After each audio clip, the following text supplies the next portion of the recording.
Hello, my name is Liza, and today I'm going to share with you how I created my splatter screen wreath. This idea was started by keeping it simple crafts, and this is just my version of it.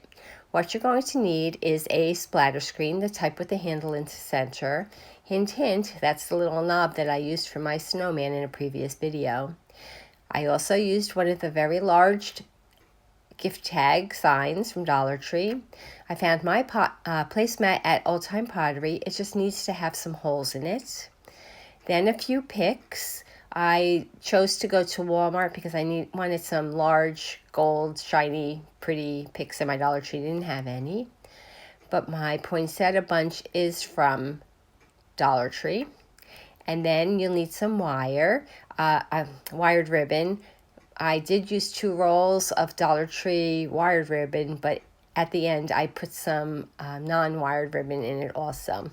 I spray painted my splatter screen after I removed my handle knob, but in hindsight it doesn't really need it. And then with some floral wire, I attached my placemat to my splatter screen strategically so that it wouldn't show and so that it wouldn't shift.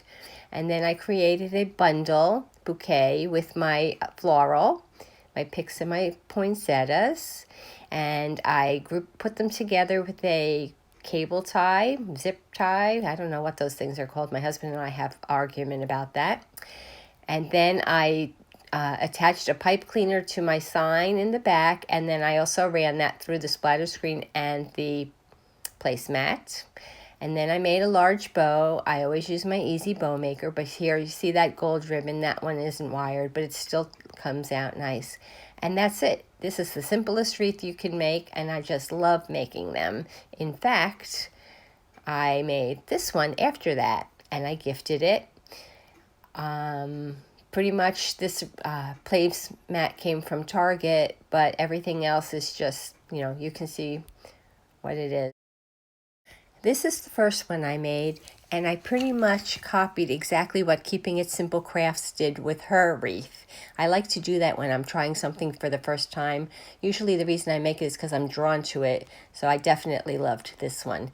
And last year I had made these witch's hat scarecrow wreath, so that's why I wanted a mate for the hat.